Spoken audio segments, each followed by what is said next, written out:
કચ્છ જિલ્લા નરેન્દ્ર મોદી વિચાર મંચ ભુજ મધ્યે મિલન પ્રસંગે આમંત્રણ અપાયું હતું। આગામી 2022ની ગુજરાત વિધાનસભાની ચૂંટણીને અનુલક્ષીને નરેન્દ્ર મોદી વિચાર મંચ કચ્છ દ્વારા ભુજ મધ્યે કાર્યકર મિલનનું આયોજન કરવામાં આવ્યું, જેમાં નરેન્દ્ર મોદી વિચાર મંચના રાષ્ટ્રીય સંયોજક રવિ ચાણક્યજી તથા નરેન્દ્ર મોદી વિચાર મંચના પ્રદેશ અધ્યક્ષ ચહેરભાઈ દેસાઈની વિશેષ ઉપસ્થિતિમાં આ કાર્યક્રમ યોજાયો હતો, જેમાં અતિથિ વિશેષ તરીકે ગુજરાત વિધાનસભાના અધ્યક્ષા ડોક્ટર નીમાબેન આચાર્ય, કચ્છના સાંસદ વિનોદભાઈ ચાવડા, કચ્છ ભાજપના પ્રમુખ કેશુભાઈ પટેલ, જિલ્લા પંચાયતના પ્રમુખ શ્રીમતી પારુલબેન કારા, અંજારના ધારાસભ્ય અને પૂર્વ રાજ્યમંત્રી વાસણભાઈ આહિર, માંડવી મુન્દ્રાના ધારાસભ્ય વિરેન્દ્રસિંહ જાડેજા, અબડાસાના ધારાસભ્ય PM જાડેજા, ગાંધીધામના ધારાસભ્ય માલતીબેન મહેશ્વરી, નરેન્દ્ર મોદી વિચાર મંચના પ્રદેશ મહામંત્રી દેવેન્દ્રસિંહ જાડેજા, પ્રદેશ નરેન્દ્ર મોદી વિચાર મંચના લીગલ સેલના મહામંત્રી મગનભાઈ રાજીયા ગઢવી, કચ્છ જિલ્લા પ્રમુખ નરેન્દ્ર મોદી વિચાર મંચના શ્રી શૈલેન્દ્રસિંહ જાડેજા, સર્વ સેવા સંઘના પ્રમુખ જીગરભાઈ છેડા, ભુજ નગરપાલિકાના પ્રમુખ ઘનશ્યામભાઈ ઠક્કર, KDCC બેંકના ચેરમેન દેવરાજભાઈ ગઢવી, કચ્છ ભાજપના ઉપાધ્યક્ષ મુકેશભાઈ ચંદે, રાહુલભાઈ ગોર, તેરા તુષ્કો અર્પણના પ્રમુખ હિતેશભાઈ ખંડોર, નખત્રાણા તાલુકા પંચાયતના પ્રમુખ જયસુખભાઈ પટેલ, કચ્છ જિલ્લા નરેન્દ્ર મોદી વિચાર મંચ મહિલા શાખાના પ્રમુખ મીનાક્ષીબેન ભટ્ટ, પ્રવીણભાઈ કાપડી, એડવોકેટ ભુજ નિર્પુણ શ્રી માકડ, ચંદ્રકાંતભાઈ ડાયાણી, जिला युवा प्रमुख नरेंद्र मोदी विचार मंच हार्दिकभाई राजकोर सहितना अग्रणीओ उपस्थित रहा हता। देखिए, हमारी गुजरात विजय संकल्प यात्रा 2022 है और प्रत्येक हर चुनाव के अंदर में हम 2000 का आधार के जो चुनाव था या अभी का चुनाव है, सारे चुनावों में एक निर्णय लेते हैं कि 17 सितंबर को ही हम गुजरात की विधाता को तय कर देते हैं। इस बार भी अपने लोगों ने गुजरात विजय संकल्प यात्रा के अंदर में नरेंद्र भाई के जन्मदिन पर नरेंद्र भाई को जीत का उपहार हम लोगों ने दिया है।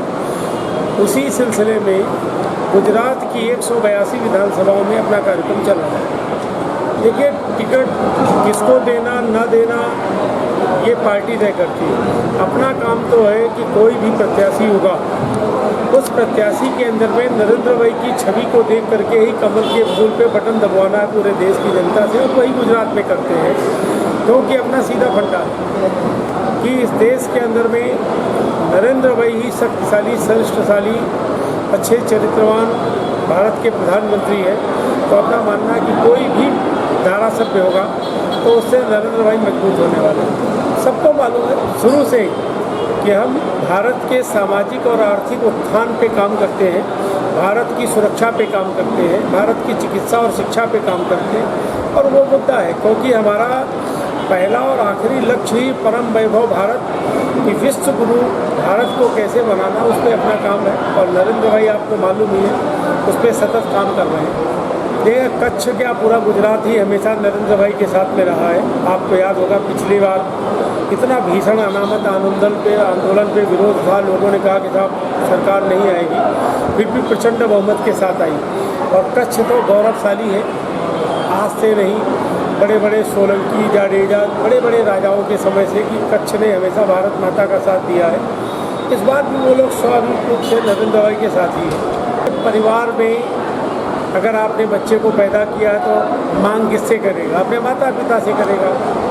परिवार में जहाँ 4 बर्तन होते आवाज़ आती है, अपने को लगता है कोई नाराज़ी नहीं, लेकिन खेडूत की जो समस्या हो, चाहे गाय माता की समस्या हो, चाहे शिक्षा के क्षेत्र में समस्या हो, नरेंद्र भाई प्रत्येक समस्या के ऊपर दृष्टि रखते हैं और उचित समय पे आने पे उसका हल भी करते हैं।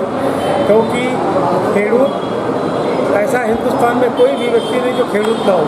आप भी खेडूत परिवार से, हम भी खेडूत परिवार से, हर व्यक्ति समस्या से जूझ रहा है और अपने लोग कहीं न कहीं खेडूत के पक्ष में अच्छे निर्णय करने वाले। लेकिन गुजरात की धरती तो हमेशा से आपको मालूम है नौकरी लेने वाली नहीं बनी, बल्कि नौकरी देने वाली बनी। गुजरात का व्यक्ति तो बिना वीज़ा, बिना पासपोर्ट के अमेरिका चला जाता अरबों खरबों कमाने के लिए, वो 2000 रुपये का फ्री में बिजली पाने के लिए रुकने वाला नहीं, क्योंकि उसको 2000 रुपये का फ्री बिजली पानी नहीं चाहिए, बल्कि उसको तो बिजनेस चाहिए कि जिससे 2000 करोड़ रुपया हमको आए। वो 2000 पे नहीं मरने वाला। और आप जानते हो कि गुजराती अपने पौरुष पे, अपने व्यवसाय पे, अपने ईमान और अपने चरित्र के रूप में पहचाना जाता है। क्योंकि आज से नहीं, सदियों से गुजरात का इतिहास दुनिया जानती है। आपने देखा होगा कि हर समय गुजरात के लोगों ने दुनिया के अंदर में परचम लहराया है। तो स्वाभाविक है कि उनको 500 रुपये की बिजली पानी नहीं चाहिए, बल्कि 500 करोड़ रुपए का बिजनेस चाहिए। क्योंकि आप भी जानते हैं, हम भी जानते हैं, नरेंद्र मोदी कभी अपने घर के अंदर में टेक्साल नहीं लगा सकते रुपया छापने की मशीन। कोई दुनिया का कोई भी मुख्यमंत्री प्रधानमंत्री आ जाए, वो कहता कि साहब हम ये रोजगार दे देंगे, वो दे देंगे। भाई दोगे कहाँ से? हिंदुस्तान के अंदर में 62 डिपार्टमेंट्स हैं, आप उन्हीं की व्यवस्था के अंदर में सब कुछ करने वाले हैं। आप सोर्स ऑफ इनकम क्या करोगे? आप वही करोगे फिर जो ईमानदार, जो अन्य लोग हैं, उन पे टैक्स बढ़ता चला जाएगा। परिणाम क्या निकलेगा? लूज कठोर मच जाएगी। और आप जानते हो कि रोजगार की बात करना, भ्रष्टाचार की बात करना उनके लिए बेईमानी है, क्योंकि उनका जन्म ही भ्रष्टाचारियों को ख़त्म करने के लिए हुआ था। आज तक कुछ नहीं कर पाए, ना लोकपाल कर पाए, ना भ्रष्टाचारियों को ख़त्म कर पाए। इसलिए अपना सीधा मानना है, लोकतंत्र की व्यवस्था पर पवित्र भाव से अपने को काम करना है, और कोई पार्टी को हम गलत नहीं बोलते हैं, इसलिए सब स्वतंत्र रूप से काम करते हैं। गुजरात आपको मालूम है, पिछली बार अंतिम जब तिथि आ गई उस दिन हमने सुबह भारतीय जनता पार्टी ने प्रत्याशियों को डिक्लेयर किया है, क्योंकि जिनके पास कोई प्रत्याशी नहीं होते हैं, जैसे तैसे मिले वो तो डिक्लेयर कर ही देते हैं। अपने यहाँ 14 करोड़ की पार्टी है, तो पारिवारिक परंपरा में चयन करना बहुत मुश्किल होता है, किसको लाया जाए, किसको क्या करें। तो इसलिए बहुत सोच समझ करके स्थानीय कार्यकर्ताओं के साथ बात करके अच्छे प्रत्याशियों को घोषणा की जाएगी। अगर CR भाई ने बोला है तो स्वाभाविक रूप से उस विचार पे वो मंथन करेगी। लेकिन आप जानते हो कि Bharatiya Janata party private limited company नहीं है कि सोनिया जी ने बोला वो सही, अखिलेश ने बोला वो सही, या ममता ने बोला वो सही, या केजरीवाल ने बोला ये सही। यहाँ तो आप जानते हो कि एक लोकतंत्रीय व्यवस्था की पार्टी है। CR भाई अपना विचार रखेंगे, अन्य अपना रखेंगे। विचार के मंथन के बाद जो अच्छा लगता है वो उस पर निर्णय करने वाले हैं।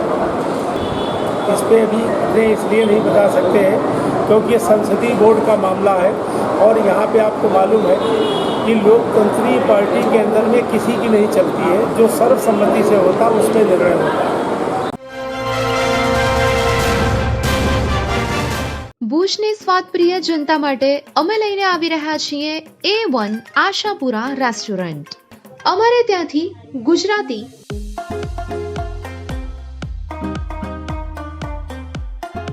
પંજાબી,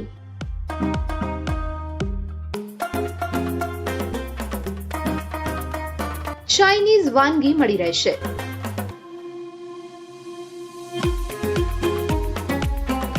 તો રાહ શેની જુઓ છો?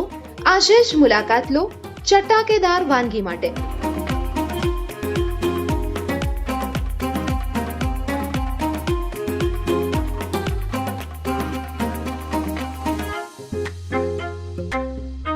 આ માટે અમારું સરનામું નોંધી લેશો. પહેલા માળે 7 એરો બિલ્ડિંગ, લેવા પટેલ હોસ્પિટલ સામે, મુન્દ્રા રોડ, ભુજ, કચ્છ. સંપર્ક નંબર માનસી B સોનીગરા 9427227279, રતન C સોનીગરા 9879256289.